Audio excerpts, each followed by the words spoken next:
OK, let's wrangle. We've got late debate co-host Liz Storer here in the studio, and as ever, we've got columnist and commentator Justin Smith in Melbourne. I'm the green maggot in the middle.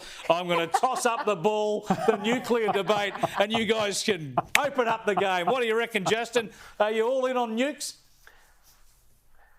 Well, I'm not afraid of the debate. Actually, I'm kind of, I'm glad to see that we're starting to get a little bit of detail. We didn't get quite the detail that we thought we'd get. I mean, Peter Dutton called that press conference and it went as long as a German opera, and yet he still wasn't able to tell us a dollar figure on this thing, which I've got to say is astounding. And he came up with that pathetic excuse and said, well, look, we wanted to put the locations out because that's what people were asking us about. That doesn't kind of sound like leadership to me. All right, he should have had a dollar figure behind it. But I'm glad to see him embracing socialism by saying that Australia's going to pay for it.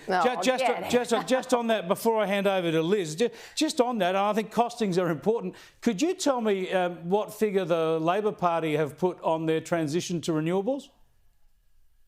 Yeah, but I'm not a spokesperson for the Labor Party, and I'm not saying that their plan is the better plan. But I'm just asking you if you know what that figure is. If you criticise one side for no costings figure. Yeah, I don't. My point is they're doing this to us, and they haven't ever costed it. They've never costed it. Although that we know Labor's plan for their green dream is costing $1.2 to $1.5 trillion. Now, the CSIRO costs the average nuclear plant at $8 billion each. So let's run with that. Let's say that's less than 1/10 of the cost. That's a jolly bargain. Dutz is talking about putting 7 of these up in Australia. So 7 times 8, Justin, what do we got? That is a bargain compared to 1.2 or 1.5 trillion dollars. And the massive difference is one of them is capable. Why did Peter Dutton not talk about it during that enormous press conference? If it is a bargain, if the figures look good, surely he'd be out in front of. He's got every camera on him. He's got every commentator talking about it. He's got every newspaper writing about it. Why would he not put the figures out? Because he's simply being careful here. He doesn't want to do what Labor has done plenty of times in the past, costed something, and by the time it gets off the ground, it turns out to be an absolute joke. We saw that with Snowy Hydro. Obviously, that's not on Labor, but we're now looking at this $12 billion lemon, which is utterly useless, which is yet to give us, try 20 now. I noticed the way that you put the emphasis on the word billion when you talk about somebody else. You hit the billion word really hard when you're talking about somebody else's costings. It's not for me to talk about that. That's his legacy. I'm not here to talk about Labor Party policy. But Chris, you asked me about what Labor's costings are. Let me ask you this question. Why did Darren Littleproud before not talk about money at all during that interview? And why was he not asked about money at all during that interview? Surely that's going to be one of the most important parts of this. David Littleproud's his name. I didn't ask him about costings. I asked an expert earlier about costings. And my point about this, we're going to see costings. And my point about this, though, is that we know what the renewables are costing. That is hundreds of billions of dollars, and it's made electricity more expensive and less reliable. So we've got to see what nuclear costs. But we know it's going to be a fraction of renewables. And the other thing we know is it'll work. It'll be there when we need it. That's a big difference. Yeah, we're getting value for money when it comes to nuclear. Let's have that debate. Absolutely. I don't even think it's a debate. I'm happy to have that debate. I'm happy to see Labor answer all those questions. You can just look at the 57 countries across the world who use nuclear and get massive value for money. Say billion again. Literally, massive value for money, because when we talk about expenditure on nuclear, we are talking about baseload power, something renewables are incapable of. We are talking about power plants. The oldest one in the US is 55 years old and still kicking along like it was born yesterday, whereas we know that these wind turbines, they have to be retired every 20 years. Where are they going to go? Where are they going to go? Listen, renewable power doesn't live forever.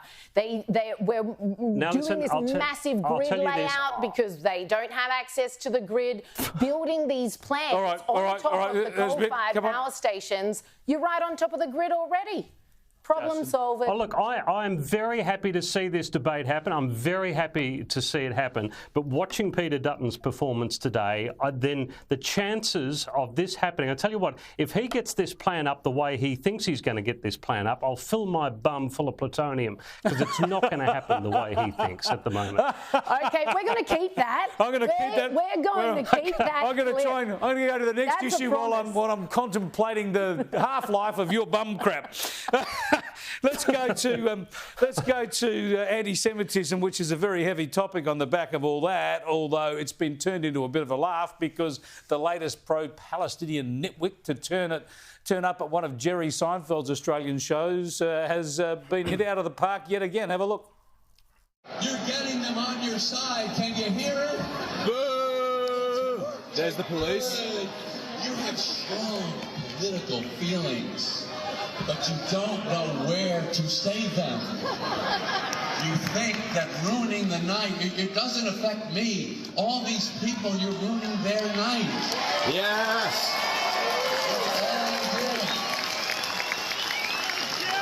This is all set up by me. This is a friend of mine. I'm going to introduce him. His name is Jaime Goldstein. It was all set up. Thank you for coming. Did you like the horse pit before you left? Did you get a little laugh anyway? He's fodder for Seinfeld, Jaime Goldstein. Just brilliant. He's had to put up with quite a bit of this. This is the second instance in Sydney. He put up with it in Virginia. He was doing a show there. Then, of course, there was the infamous case of Duke University where he returned to accept, I believe it was a doctorate, gave a speech, and the pro-Palestinian protesters staged this massive walkout. He's now got it down to a fine art dealing with these hecklers and making them into the joke that they are. It is lovely to see them dealt with in such a humorous way, isn't it, Justin? Yeah, I would hope that he's got, you know, what is he, 70 years old now? He would have put up with a few hecklers in his time. I'm sure he can handle them with particular aplomb. He's 70 years old. I'm sure of it. Yeah, that's mind-blowing. He's doing well. I'm worried about it escalating, though. I'm worried about, you know what protesters are like sometimes. They try to sort of outdo it, and we've got him coming to Melbourne very soon. So I just hope they keep their heads about them and keep it respectful. Speaking of age, I want to go to the senility of the leader of the free world, Joe Biden. We talk about that a lot. We've shown you lots of examples, but it is staggering to see what his press secretary, Karine Jean-Pierre, actually said about this overnight. She's basically accusing the media of making it all up. Have a look. It tells you everything that we need to know about how desperate Republicans are here. Instead of talking about the president's performance in office, and what I mean by that is his legislative wins, what he's been able to do for the American people across the country, we're seeing these deep fakes, these manipulated videos. Deep fakes. Now, Justin, you can tell us what looks fake about some of the real pictures. We're going to run over the top of you talking. Well, you got to give them their due. That to be the press secretary at the moment, probably in the last couple of White Houses, is a pretty bloody hard sell. So I think you've got to grab hold of anything you can. No, you can't tell lies, Justin. You can't tell people that this stuff is fake. It's not fake. No, you it's can't. Just I reality. agree. Look, the guy's not well, and the Democrats should tell him that he's not well and that they don't want him running next time. Someone's got to talk him out of it. Someone's got to talk Trump out of it. And I don't think they're going to have much luck. No, they love it because he's not running the country. They get to. So they're absolutely loving this. Of course, they want him to run again. But the hide and the cheek of her to make out that these are all deep fakes. What about all the videos of him sniffing children and saying weird, creepy things? I mean, there is not enough deep fake videos in the world to excuse not only all the bumbles and the stumbles and literally him short-circuiting mid-speech. He just almost gives up on his own train of thought. And that's when he's reading. He's reading off a teleprompter. It's a difficult job. We all know that, what she does. But I think she's just exposed herself as a deep fake. She's actually telling lies now to cover up for the president. Yeah. That's how, and goes to show how desperate they are, which is her accusation that she's levelling at the Republicans. He's actually bouncing around fine. Oh, yeah, none of this is true. Unbelievable. Thanks for joining us, Justin. and Liz, you didn't disappoint. We'll catch you next week.